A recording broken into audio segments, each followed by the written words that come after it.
از تقدیمات شهلا سیف‌الدین‌آوا.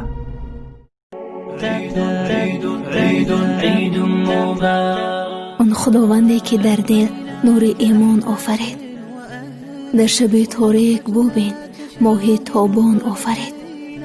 تیغ را در گردن اسماعیل پیغمبر گذاشت، بعد از آن برای مؤمنان عید قربان آفرید. وطنان عزیز، عید قربان را برای هر یک شما تبریک میگویم و از درگاه خداوند با یک شما تنسیتی و خانوادگی و ایمان کامل را تمنا دارم. عید قربان مبارک. عيد مبارك عيد مبارك عيد مبارك عيد مبارك. بهترین ترانه قصه ها در پرتر شهلا سیف‌الدین‌آوا.